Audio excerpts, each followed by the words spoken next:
Hello, everybody. It's day 3. I can't believe I'm doing this. I usually don't do things right in a row and have a day that I really build up what I wanted to really get out there and let people know and let you know that my passion is to help others rise strong with faith and resiliency and love for the Lord and to love for life and finding joy in the best living.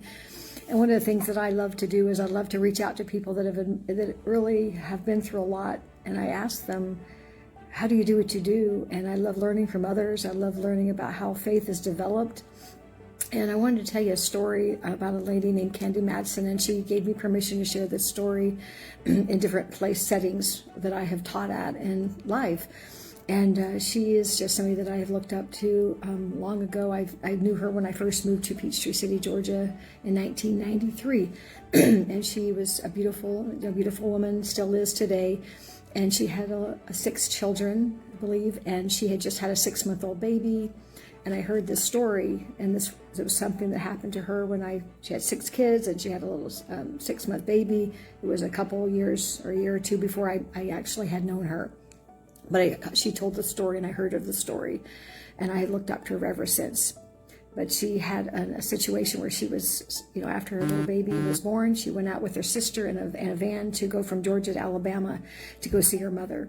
And it was a very a rainy day, a torrential rainstorm again, like Georgia is often known for. And she was coming back from her trip, and all the kids were in the car, and the visibility was so poor that a car came beside the car on the freeway and actually bumped the car, and it kind of tousled her off. They didn't wreck too bad, but they kind of had to get off to the road, and they got kind of on the side of the shoulder of the road where it was really kind of muddy, and they were going to have to see what happened, because they scraped the car, and then they had to call the tow truck. So as they were waiting for the tow truck, and then all this, the children from her, she had her 6 children in the car, and she had a few other from her sister. They were in the van together, and they were waiting for the tow truck to come. Her older son, who was around 14 years of age, told her mother, Candy, that the other little boy, her brother, was about 3 years old. He bumped his lip because of the collision. So Candy asked if her older son could bring him around the car while she was sitting in the front. And so he brought the little 3-year-old around the car, outside of the car, by the window, to tell the mom and show what the lip was bleeding a little bit. And then right in the middle of her, assessing the situation by the window, as they brought the 2 boys around to the side of the car, another oncoming car that did not see them because of poor visibility hit both of the children right in front of them and killed them right in front of her. When I still think about that, it just makes my heart break. I can't even imagine being able to lose not just one child, but lost 2 children in the same day, right in front of her. She saw it happen, and then having to deal with the whole aftermath of that. Within 2 years after that, her husband passed away. So she lost 2 children, and she lost her husband, and she's trying to pick up the pieces, and in a period of time, I'm not sure the whole time frame, but she went back to college to finish off her teaching degree to be an art teacher. She had to provide for her family, and a lot of loss and a lot of overwhelmness. It was just tragic. And then she was going to college. I think she was going during the daytime, and then she started working at night at a hotel, and as a receptionist, and the night session. And so one night, a gentleman came in around 11 o'clock at night, and he pushed her in the back room, and he stripped her down, and he stripped her, he raped her, he tied her up with a telephone cord to the cabinet and went outside and got a lighter. And he was really had a fetish with, seeing people suffer. And so he would go up her back with a little lighter and a little fume, and it would watch her wince in pain, tortured her. It's just so hard to think somebody could do that. And it was happening for a period of time. And about 3 in the morning, the smoke alarm went off in the hotel, and so everybody started coming out, and the alarm was sounding. And she thought she was trying to scream, but no one could hear her. She was back because the person that attacked her had left. But somebody, a little good Samaritan, just felt led to go into this back room to see if it was in there, and she was. And he helped her get unraveled and wrapped her up, and then called the ambulance. And when I interviewed Candy after she told me the detail of the story, I wanted to make sure I got it right. It still drew so much to me. I just felt so bad. And can't even imagine having to go through what she went through. And I said, did you ever get mad at God? And do you know what she said?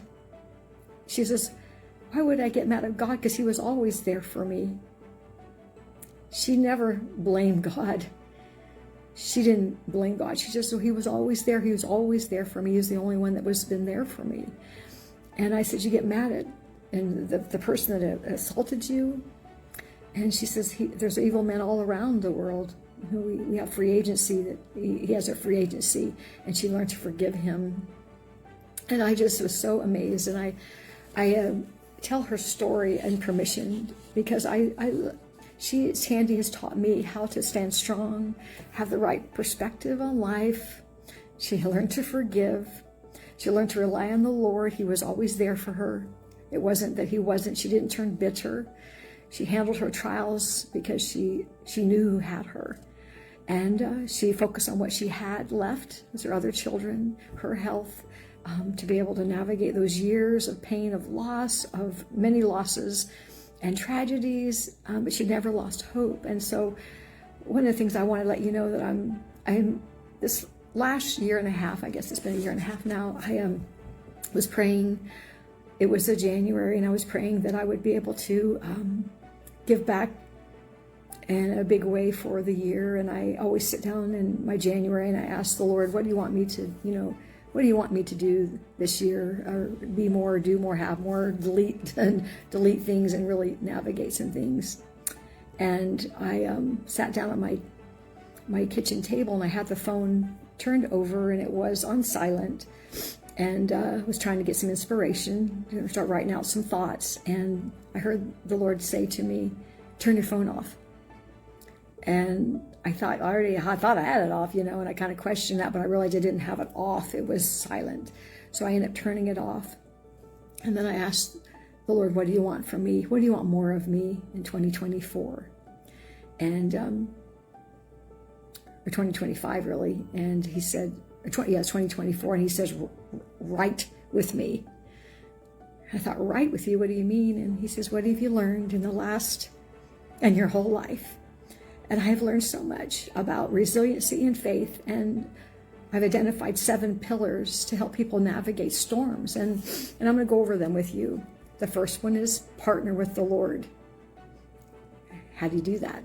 Okay, I identified the pillars. Partner with the Lord. Trials are part of life. They are. Embrace them.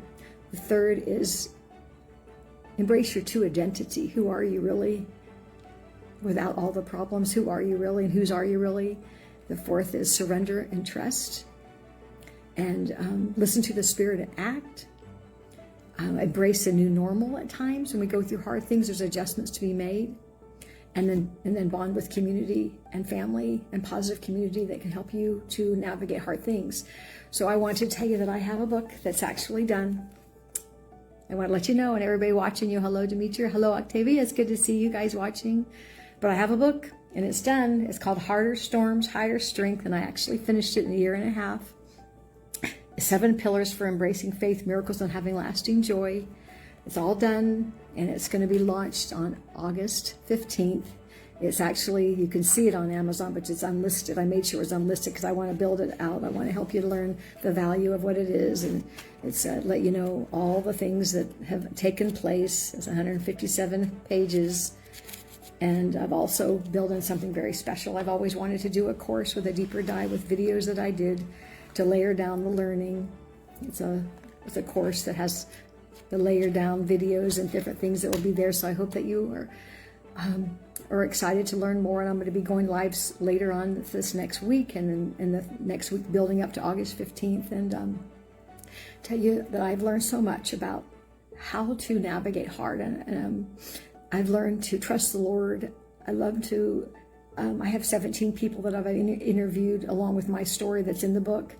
And I'm so grateful and so thankful that I was able to learn from the ones that I've asked to reach out to. I felt led by the Lord to ask, to share their story. I've layered it down. I've been able to have them be a light to you, to be able to have hope in all types of situations with the storms of all different dimensions. And it can be horrific, the tornado, the hurricane storms, all the things that you imagine of being horrific storms. And then how to rewrite your story. It's a section 2 in my book. I'll tell you more about that through the next week or two. How do you rewrite your story with the Lord? I mean, tracing him fully. And then what is the greatest storm? And it's not what you think. So I'm grateful for you. I hope that you've enjoyed so far in my sharing. I have some more to share this week and more to share in the next 2 weeks. But I want to let you know I'm so proud to share my first book that I co-authored with my daughter Sarah. And that was quite a big book. It was our story. And now it's a new book coming out. It's called Harder Storms, Higher Strength, with